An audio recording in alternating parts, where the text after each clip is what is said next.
Okay, so the first of the Super Boosters is here, brand new, white, 22 model, ready for us to do our business with. So all the bodywork's going to come off, engine's going to come out, wheels are going to come out, new wheels, new brakes, new engine components, supercharger kit, swing arm, exhaust system, it's all going on.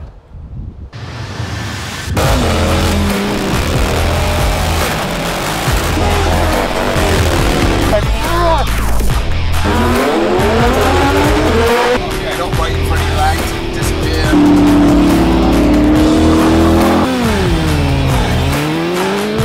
It's eight! 775. So paint job, the customer wants the same paint scheme as we did ours. So we know what we're doing with that paint scheme. It should be a little bit easier the second time round. Need to get hold of him for the seat hump. I'm not sure we've got the seat hump, so we need that so we can complete the paint job. Zero gravity double bubble screen going in. Rotor box, bullet wheels.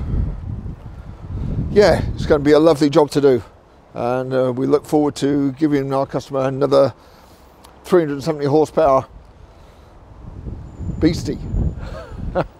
Okay, so we've got the first of the Super Boosters to prepare now, and this is some of the parts which are going into it. So we'll start off with a supercharger kit. This is a Gen 3 kit that we're selling just for Gen 3s as well as for the Super Booster.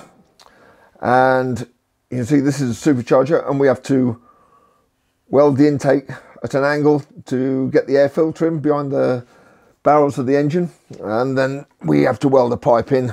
So that sits just there on the engines here, and then we join a pipe up here with silicone hose round onto the intercooler. The intercooler is a pretty big one. You can see it's 2.5 inches thick core, and it's a 15 row core. So we protect it, you know, there's no point in having something as beautiful as this and not protecting it. So this is the core we use, and then Lee, my fabricator, he welds a tank in this end. So he's rolled this already, ready for welding up tomorrow. So he welds that in, then turns it over, and this plate is welded to the bottom. And you can see just there, it's got a location edge on there, and that sits just there. So the intercooler sits like that. And then we have another end tank at this end, and a pipe coming out which goes down the side of the throttle bodies and meets up with this. So that's how it all goes together. Then to hold the intercooler to the throttle bodies, we've CNC'd these trumpets, which go, if I get it the right way round, goes like that.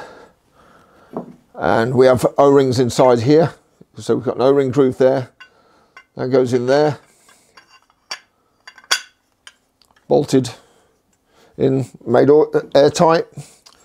And again there. So your original injectors for the secondary injectors fit in here. The primaries are in the throttle bodies. The secondary injectors we decap. As you've seen on one of our previous videos, we can get 80% more duty cycle, sorry, 80% more flow by decapping the injectors and putting them in here. And this gives us all the flow we need to run our Super Booster 380 horsepower. So that goes together, that bolts directly onto the throttle bodies, again with O-ring all the way around. We've kept Suzuki's idea of firing the injected fuel at a central plate, which shoots it down the middle of the port instead of it hitting the far wall. Suzuki think it's worthwhile. They've done all the testing, so I don't think we should do without it. I think it's beneficial. So that's how the Plenum chamber goes together. Spacer for underneath the barrel, drop the compression ratio. This goes with our JE pistons, which we'll look at in a minute. Then we've got the supercharger alternator case. So the alternator and ignition pickup fit inside here. That goes onto the side of the engine to replace the original alternator. Then the supercharger mounting plate sits on there, like that. And we've got a little bit of adjustment, and we've got a screw that goes against this stop to maintain that adjustment of the tooth belt. The tooth belt will bed in and it'll settle, so it'll move a little bit, and we'll set that up so that it runs at the right tension. Supercharger fits in there.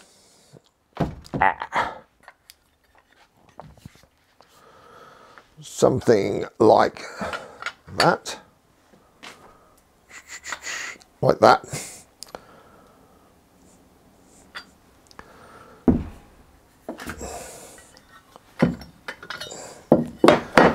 We've got the supercharger pulley on this one already. So that's the pulley for the supercharger. That's the spigot that goes through the alternator case and is bolted to the crankshaft. And then we've got a couple of oil seals go in there, and then we've got the drive pulley. And drive pulley is on a hex drive, and that drops in there. That's a good fit, as you can see, so we don't get any rattle from it. Nice 12mm bolts that all together. High quality Opti-Belt Omega HL, that's their highest spec belt.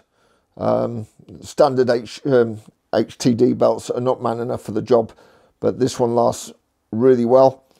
Obviously, when you fit a supercharger kit, the one thing you don't go bouncing off the rev limiter all the time, because there's mechanical strain going on and you'll rip teeth off the belt.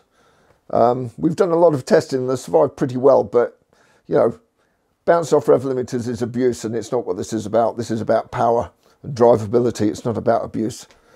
Because the supercharger sits so tight in, and this engine sprocket is just here, the sprocket cover and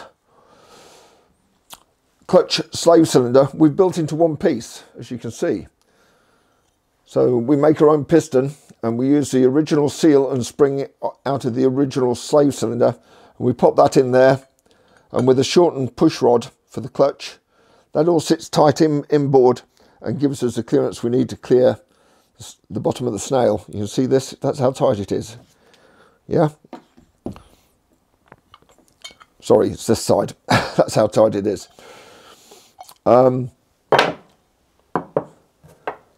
Oil tank for the supercharger, that sits against the left side of the radiator, and then we plumb the supercharger in with the oil filter, which you'll see when it all goes together.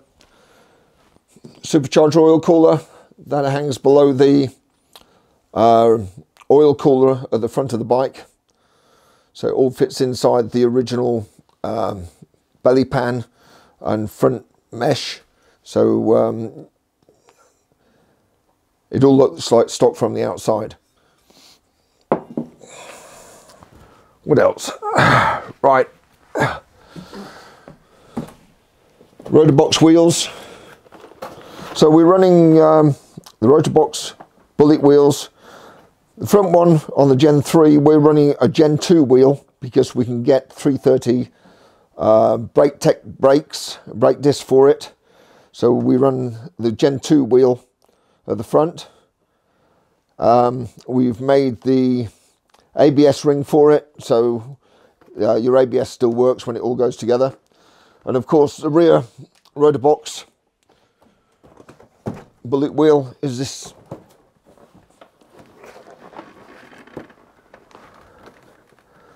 one designed for the H2 Kawasaki, because we're using the H2 eccentric single-sided arm components to convert this for the Hayabusa. So you'll see the converted swing arm in the next couple of weeks. We've got 3 to do now, so we'll get stuck in and show you how that's carried out. Look at that, it's beautiful, isn't it? Look at that, so lovely. What a piece of art.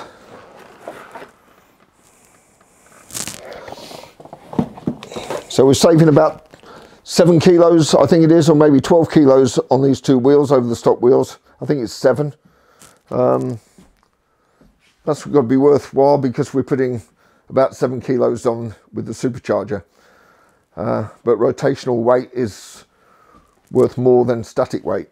So I think it contributes to the bike turning a bit quicker, especially having a lightweight exhaust instead of the big catalytic converted exhaust system that's on the bike as standard. So we lose about 16-17 kilos by changing the exhaust.